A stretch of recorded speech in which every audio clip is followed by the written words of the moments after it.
आदिवासियों को कन्वर्जन से बचाया तो चर्च ने बदनाम करवाया। क्या धीरेन्द्र शास्त्री की इमेज खराब करने की मुहिम के पीछे मिशनरियों का पैसा है? जब धीरेन्द्र शास्त्री ने चैलेंज कबूल किया तो क्यों भागने पर मजबूर हो गए वो 10 लोग? एक बहुत बड़े राज को कौन छिपा रहा? धीरेन्द्र शास्त्री भागे या भगाए गए?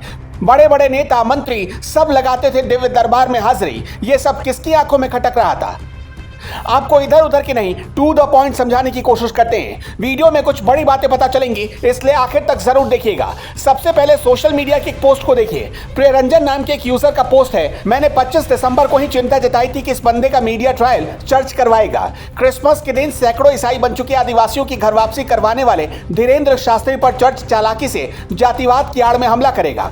खैर, धीरेन्द्र शास्त्री जी की भाषा सामान्य से थोड़ी ज्यादा उग्र है। कभी कभी आपा खो देते हैं, लेकिन इस बंदे का भाव सनातन और हिंदू समाज के प्रति पवित्र है। जिस दिन क्रिसमस पर धीरेन्द्र शास्त्री ने सैकड़ों ईसाई आदिवासियों की घर वापसी करवाई थी, उसी दिन मैंने चिंता जाहिर की थी। अब वही हो रहा है, लेकिन हिंदू समाज धीरेन्द्र शास्त्री के साथ खड़ा है। इस बंदे का उद्देश्य और भाव दोनों पवित्र हैं। इससे आगे बढ़े तो हमारी नजर पड़ी जी न्यूज के इस रिपोर्ट पर, जिसका टाइटल था क्रिसमस पर ईसाई से हिंदू बने 200 लोग। घर वापसी पर ये बोले बागेश्वर धाम के पीठाधीश्वर। क्रिसमस पर करीब 200 ऐसे आदिवासियों को जो हिंदू से ईसाई बन गए थे, उन्हें आजीवन सनातन बने रहने का संकल्प दिलाया था धीरेन्द्र शास्त्री ने। इस रिपोर्ट के ठीक 2 महीने पहले दैनिक भास्कर ने भी एक रिपोर्ट छापी। मध्य प्रदेश के भिंड दंद्रौवा धाम में धीरेन्द्र शास्त्री का कार्यक्रम चल रहा था और इस कार्यक्रम में वो कहते हैं, पिछले दिनों वनवासियों के बीच में कथा कही थी। वहां ईसाई मिशनरियों द्वारा चलाए जा रहे अभियान का खुलासा हो गया। ये मेरी कथा का परिणाम है। ईसाई मिशनरियों की सच्चाई सामने आई। अगली कथा मंडला जिले के जंगल में वनवासियों के बीच में सुनाई जाएगी।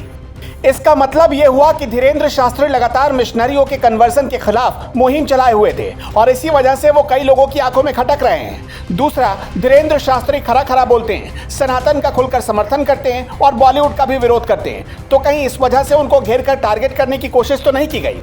लेकिन हमने धीरेन्द्र शास्त्री पर मामला दर्ज करवाने वाले और उनको चैलेंज करने वाले श्याम मानव का इंटरव्यू भी देखा।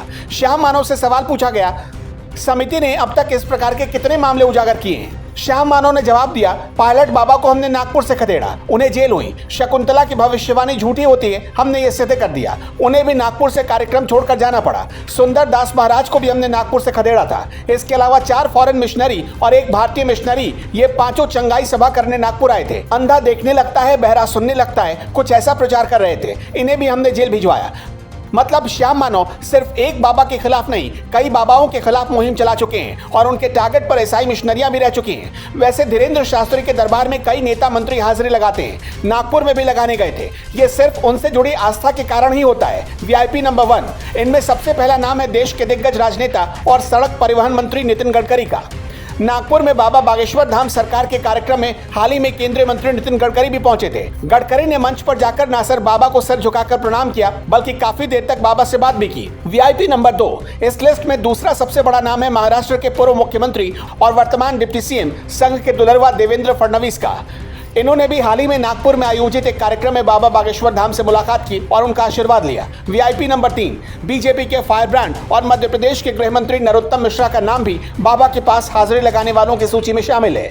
कुछ दिनों पहले ही नरोत्तम मिश्रा की एक तस्वीर भी बाबा के साथ खूब वायरल हुई थी। वीआईपी नंबर 4, राम का किरदार टीवी पर्दे पर अमर कर देने वाले टीवी अभिनेता अरुण गोविल भी बाबा से मिलने वालों में शामिल हैं। लेकिन अब बाबा ने खुद श्याम मानव को चैलेंज किया है कि आप अपने साथियों के साथ रायपुर आइए, मैं वहां आपके चैलेंज को स्वीकार करूंगा और मुझे बदले में 30 लाख रुपए नहीं चाहिए। लेकिन बाबा के चैलेंज को इस बार श्याम मानव ने ठुकरा दिया है। उन्होंने ये कहा है कि रायपुर में धीरेन्द्र शास्त्री के अपने लोग होंगे, इसलिए वहां पर वो बच जाएंगे।